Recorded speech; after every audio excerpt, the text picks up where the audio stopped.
Hey guys, so today I'm on here to talk to all the surgical techs or nurses that is wanting to get into travel.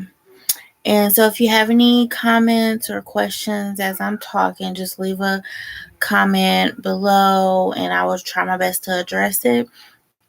This is going to be a quick live just to get you started, and then I will be posting some follow-up videos with details. So a couple things that you need to know if you're going to be traveling as a surgical tech or nurse. The first thing you need to do is make sure that you graduated from an accredited college or program. The second thing you need to do is make sure that you are certified. And the third thing that you need to do is find a company and make sure that you have enough experience for that company's requirements.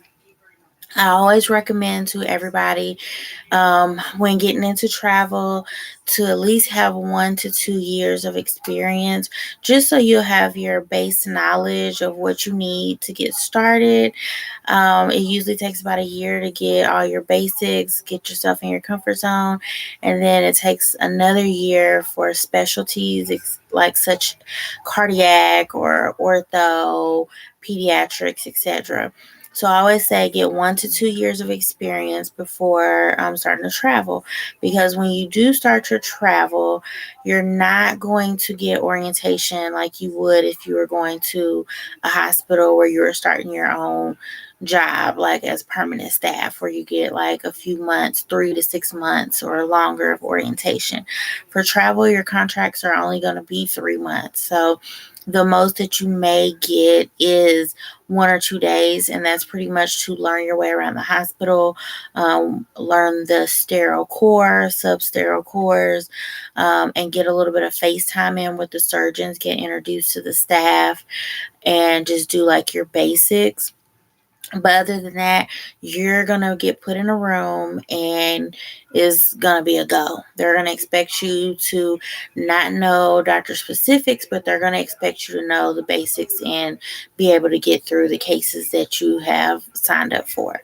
So when taking contracts, make sure that checkoff list that the company wants you to fill out, make sure that you put on there what your experience is.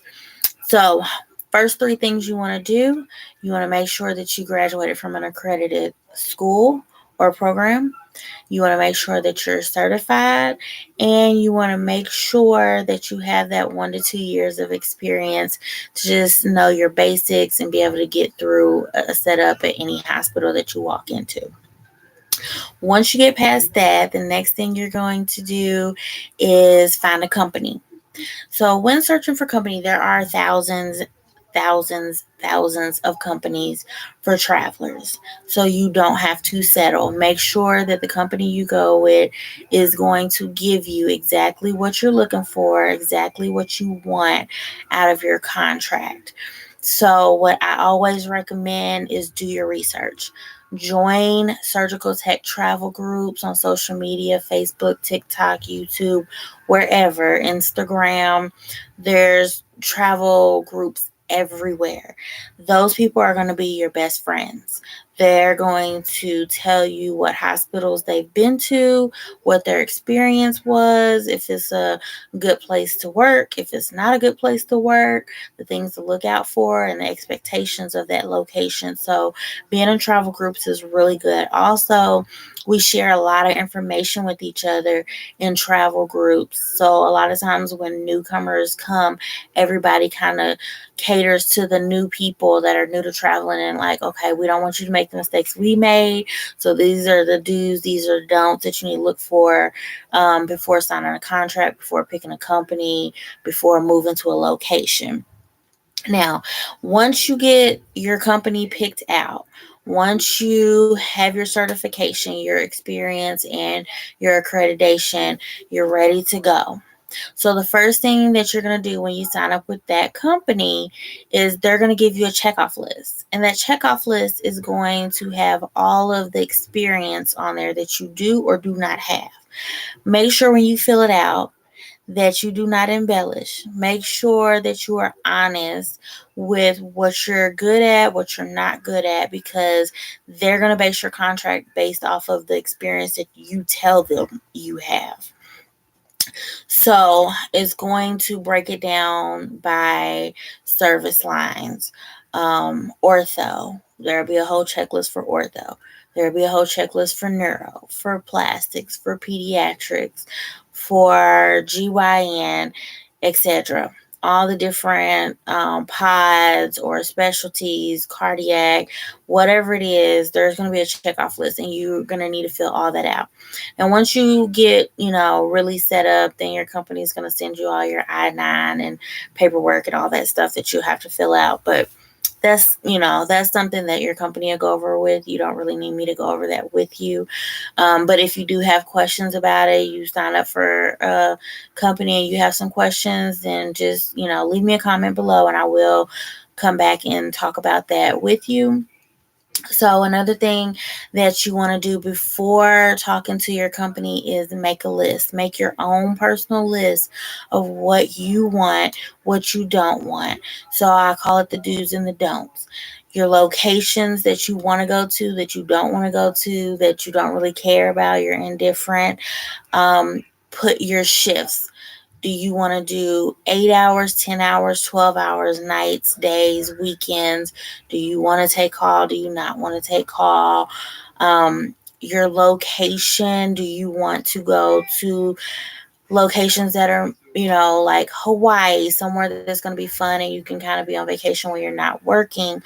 Or do you want to go to the higher paying location? So, for example, Minnesota is going to pay higher in the wintertime because they get so much snow. So, it's an undesirable contract per se. And so, if you're going based on the pay rates, then you'll want to look at that. But also be careful when looking at pay rates, because sometimes you will pick a place because they're paying so much more than everybody else, but there is probably a reason. So it could either be like a hospital that can't keep people employed, it's not a good hospital to work at. Or, like I said, the weather conditions are not great. Sometimes destinations like Hawaii, Florida, they're going to pay a lot less because they're going to feel like you're coming to a destination. So that should be like payment. But no, you want to get paid for the work that you're going to do. Um, Also on your list, you want to think about your housing. Are you going to be traveling alone? Are you going to have a travel buddy? Are you bringing family and kids with you? All of that makes a big difference too, because you get a pay package with each contract, which is tax-free. Stipend is money for your housing that you get every week. So depending on who's going to be traveling with you, the size of the accommodations that you need, you want to look into that too, because you don't want to spend your whole check on housing and accommodations. So you want to look at that too, so you can make sure that you get a contract that's going to pay enough to cover what you need done. Then another thing you're going to look at is when you're picking your locations, make sure, guys, make sure that we put safety first. So that means do your research. Don't just go by your company. Your company is going to send you somewhere that you're going to get paid and you're going to get the hours that you've asked for. They're not going to take the extra mile, the extra step to make sure it's a safe place. So do your research. If you go to a city or a state you've never been to before, make sure you look it up. Make sure you look up the crime rate. Make sure you look up the neighborhoods that you're going to be in and work in. Make sure that the hospital is close to where you work. I mean, where you live, based on if you're going to be taking call. Like, make sure you're within a 20-30 minute range, and then think about traffic. So like if you're in bigger cities like Atlanta, you might only live 15 miles from the hospital, but depending on what time, if you go to work at 3 in the afternoon, traffic is horrible. It's going to take you an hour to get there. So make sure that your location for where you live versus where you're working is going to work for a call and getting back and forth to work every day, because you want to make sure you're on top of all of that. Everything you do as a traveler, they're watching you, they're keeping notes of it. And what you don't want to do is get a bad rep, because healthcare is a very small community and word gets passed around quickly, and you don't want to put yourself in a situation to get your contract canceled, because if you get your contract canceled, you also get charged for that canceled contract, and it could be $500, it could be more, it could be less. On average, most hospitals that I've been to, it's usually a $500 fee for getting a canceled contract or not showing up. Like, say if you agree to a contract and then for whatever reason something happens, you can't show up, you're going to get charged for that. So make sure that you're crossing all your T's and dotting your I's when finding out about your contracts. Another thing is, when you talk to your company that you have picked, you're going to have somebody that's going to be an expert with contracts. That's your person, your main person that you want to keep in contact with. If anything is happening, anything goes wrong, you want to get in contact with that person. You're also going to have somebody that is specifically over your housing. Your housing person is going to give you all the options up front.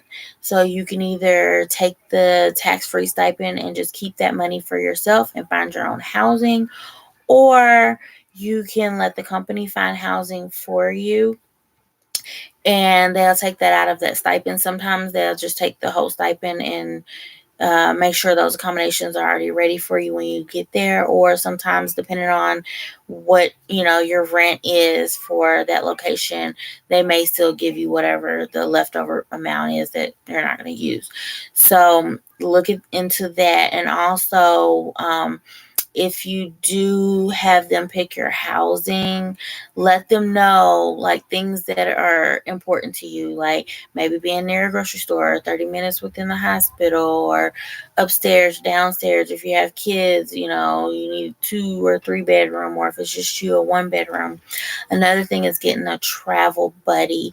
So if you find another surgical tech or nurse that wants to go travel with you, that's also a really good idea. You have a buddy there. When you get to the hospital, you have at least a friend, for one, with you, and you can split the cost of your arrangement, and they're going to get their housing stipend and you're going to get yours. And so, but you're only going to have to pay for the one rental place if you guys split, so you'll make some extra money there as well. Another thing that you really want to make sure is that where you're going is going to be specific to the experience that you have. That's why I said make sure when you fill out that checklist that you are as honest as possible. You don't want to show up to a hospital that's near a ski lodge, for example, where they're going to have a ton of ortho and you have no ortho experience. You do not want to do that to yourself.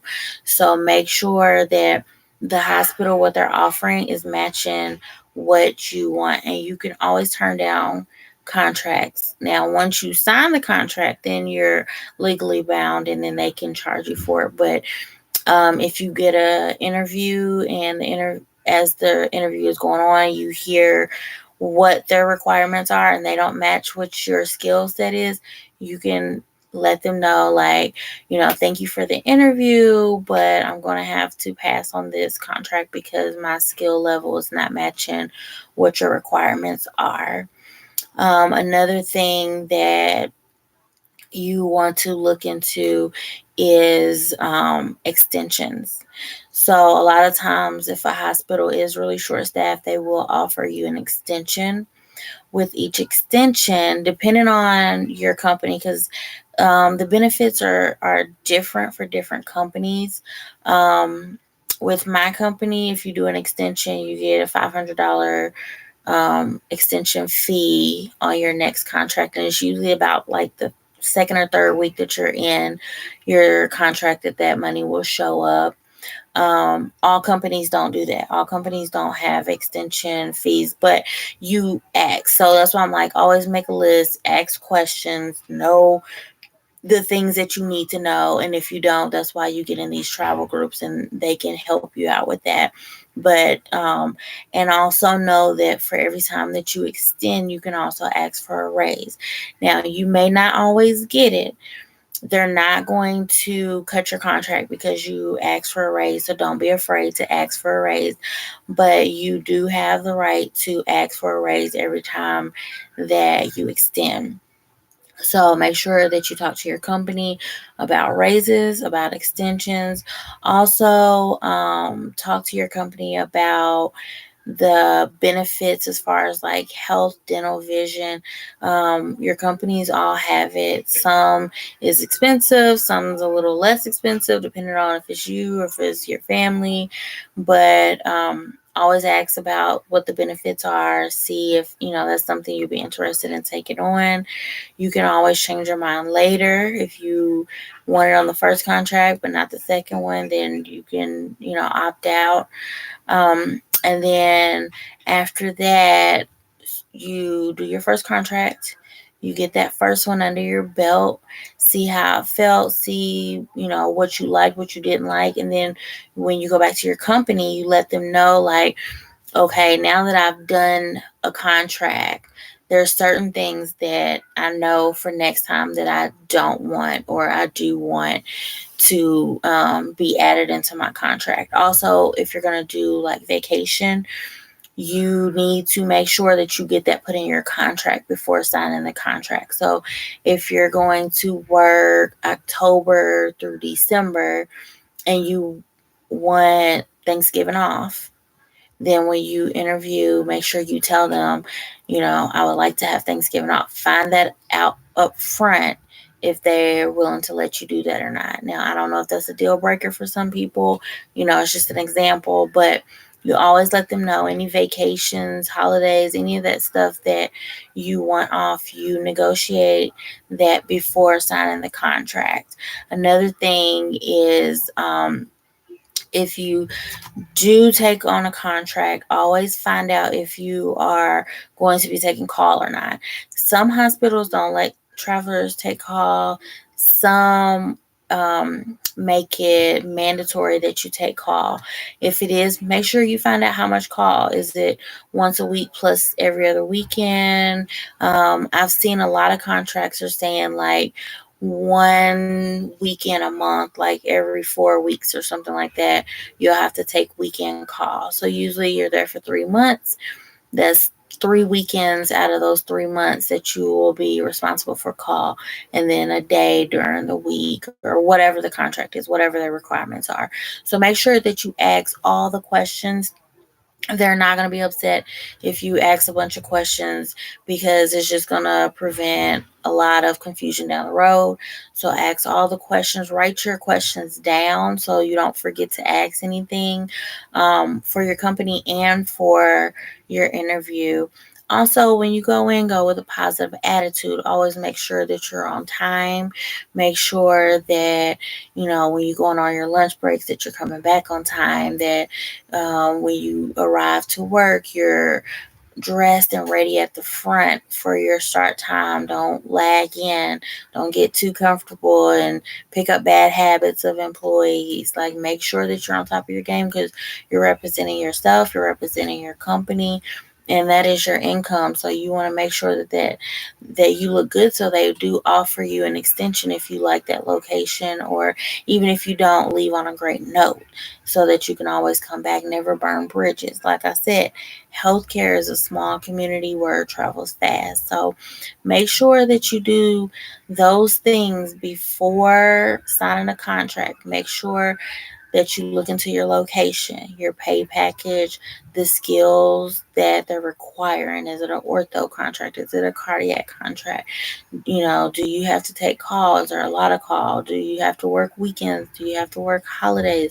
Think about all that stuff. Make sure you write everything down that you can think of before your interview, and that way you'll be prepared and it's going to feel more like you're interviewing them. But that's what you need to do, because you need to make sure that you're covered. And also make sure that if you do get with a company that you like and you have friends that want to get into travel, tell your friends, like, hey, join my company that I'm in, because you will get bonuses for people coming on too. Some companies will give you a flat rate. Some will give you an amount based on the hours. I've recommended a person, they did a contract for my company, and then based on the amount of hours that they worked, and then I got a percentage as my payment. So always tell your friends about it, get them going. And then also, if you get your friends in it, then you'll have a travel buddy too. You can go to the same hospitals, make it fun, see the world. Also, one last thing that I really want you to think about before traveling is, why are you traveling? And write that down. Are you traveling because you want to see a bunch of different places? Are you traveling because you just want to make a bunch of money? Or are you traveling because you want to build up your resume, your skill set? Because that's going to be important too on where you decide to go, what you pick, as far as contracts go. So that's all I'm going to put on this video. If you have any questions or comments, just leave them below, and I will try my best to address any questions that you have about travel, and either make another video or come back live tomorrow and address those questions. So y'all have a good night. Peace.